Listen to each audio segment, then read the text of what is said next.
Welcome back. ఈ విజయం దేశ రాజకీయాల్లో ఓ గొప్ప మార్పుకు సంకేతం కాబోతోంది. అయితే ఈ ఎన్నికల ఫలితాలు భవిష్యత్తులో ఉత్తరాది నుంచి దక్షిణాది వరకు ఎలాంటి ప్రభావాన్ని చూపించబోతున్నాయి? హస్తినలో పార్టీలను తుడిచేసిన చీపురు మోడీ వ్యతిరేక శక్తులకు ఆసరాగా ఇస్తుందా? దేశ రాజకీయాల్లో ఏం చేయబోతోంది?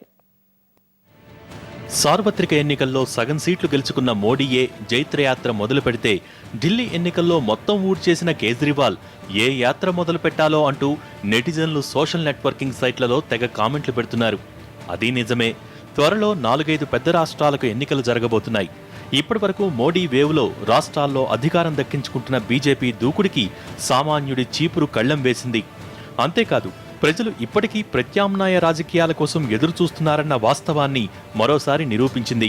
నిజానికి మోడీ హవా ఆసేతు హిమాచలం పనిచేస్తే తెలంగాణ, ఆంధ్రప్రదేశ్, ఒరిస్సా, వెస్ట్ బెంగాల్, కేరళ, తమిళనాడు రాష్ట్రాల్లో కమలం వెలవెలబోయింది.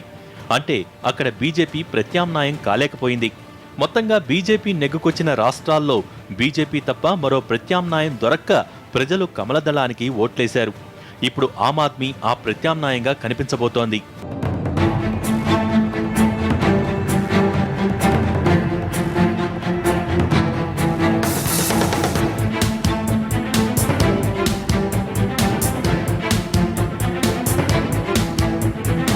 ఇక ఢిల్లీ ఎన్నికల్లో కాంగ్రెస్ కి తగిలిన చావు దెబ్బలు ముందు ముందు ఇంకా తగలబోతున్నాయి. 10 ఏళ్ల పాలనలో యూపీఏ అంతులేని అవినీతిని, అనంతమైన ప్రభుత్వ వ్యతిరేకతను మూటగట్టుకున్న కాంగ్రెస్ త్వరలో జరగబోయే అసెంబ్లీ ఎన్నికల్లోనూ దారుణంగా పరాజయం పాలుకానుంది. అన్ని రాష్ట్రాల్లో కాంగ్రెస్ కు ఉన్న సంప్రదాయ ఓట్లలో చాలా శాతం ఓట్లు బీజేపీకి మళ్లే ఛాన్సే లేదు. అవసరమైతే వాళ్లంతా తటస్థంగా ఉండిపోతారు తప్ప బీజేపీకి ఓటేయరు. ఇలాంటి టైంలో అసెంబ్లీ ఎన్నికల్లో ఆప్ బరిలోకి దిగితే ఆ ఓట్లన్నీ సామాన్యుడి పార్టీకే పడతాయి. ఇక ముస్లిం మైనార్టీ ఓట్ల గురించి వేరేగా చెప్పనక్కర్లేదు. ఈ 49 రోజులు కేజ్రీవాల్ ప్రభుత్వం ఎప్పుడైతే కొద్ది కాలం ఉన్నా కూడా, తాత్కాలికంగా అయినా కూడా, ఈ మామూలు గవర్నమెంట్ ఆఫీసుల్లో రోజువారీగా ఉండే అవినీతి లేకుండా ఎప్పుడైతే చేస్తున్న నమ్మకం ఉందో దానికి ప్రధానంగా ప్రజలు స్పందించారు ఇప్పుడు. కాబట్టి రేపు పొద్దున దేశమంతా కూడా సర్వీస్ డెలివరీ బాగుపడేట్టుగా, గవర్నమెంట్ ఆఫీసులు పనిచేయగట్టుగా, లోక్సత్తా అందుకోసం చట్టం కోసం గట్టిగా పోరాటం చేస్తున్నది ఈ సర్వీస్ గ్యారెంటీస్ చట్టం.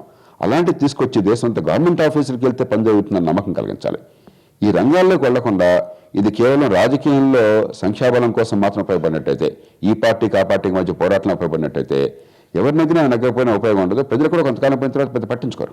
ఇప్పటికే ఢిల్లీ ఎన్నికల ఫలితాలు చూసి నివ్వెరపోతున్న రాజకీయ నాయకులు, పార్టీలు మోడీ వేడి తగ్గిపోయిందని, బీజేపీ దూకుడికి ఆప్ కళ్లెం వేసిందని ఢంకా బజాయించి చెప్పుకుంటున్నారు. ఇక మోడీ పెత్తనాన్ని భరించలేకపోతున్న ప్రాంతీయ పార్టీలు కూడా ఈ స్థాయి విజయాన్ని బీజేపీకి వ్యతిరేకంగా మలచాలని ప్రయత్నిస్తున్నారు. దీనికి భవిష్యత్తులో ఆప్ వేదికైనా ఆశ్చర్యపోనక్కర్లేదు. ఇప్పటికే మోడీని ఢీకొట్టడానికి సమాజ్వాదీ, జనతాదళ్ పేరుతో ఉత్తరాది పార్టీలన్నీ ఏకమయ్యాయి. కానీ వాటి బలం మాత్రం మోడీ లాంటి మేరు పర్వతాన్ని ఢీకొట్టడానికి సరిపోలేదు.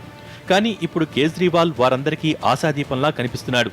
ములాయం సింగ్ యాదవ్, శరద్ యాదవ్, నితీష్ కుమార్ లాంటి పెద్దలంతా ఇప్పుడు మోడీ హవాను అడ్డుకోవటానికి కేజ్రీవాల్ను అడ్డుపెట్టుకునే అవకాశాలు కనిపిస్తున్నాయి. ప్రస్తుతం మోడీని నిలువరించాలని చూస్తున్న అన్ని ప్రాంతీయ పార్టీలకు కేజ్రీవాల్ కేంద్ర బిందువయ్యారు. రాజకీయాలు చాలా ఆపర్చునిస్టిక్గా ఉన్నప్పుడు, కేవలం వాళ్ళు తమ ప్రయోజనాల కొరకు పనిచేస్తున్నప్పుడు వాళ్ళ ప్రయోజనాలే వాళ్ళని కలుపుతున్నాయి, స్వార్థ ప్రయోజనాలు. కానీ ఒకవేళ దేశాన్ని గురించి ఆలోచించేటువంటి రాజకీయ పార్టీలు ఉంటేనేమో మనం ఏదైనా ఊహించవచ్చు. ఎవరికి వాళ్ళ అవకాశవాద రాజకీయాలు ఉన్నప్పుడు ఎవరెవరితోనే కలవచ్చు, ఎవరెవరితోనే విడిపోవచ్చు. ఇంకా ఆ రాజకీయాల నుంచి మనం బయటపడలేదు.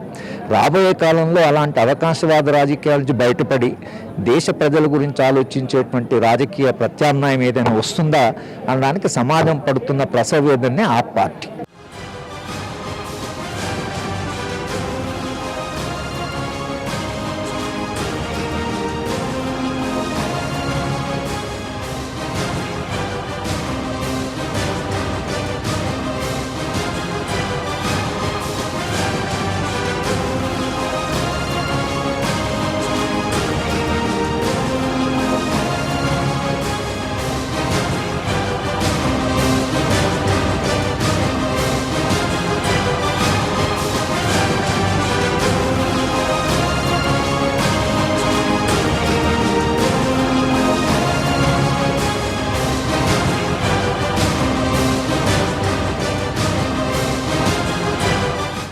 ఇదంతా థియరీ.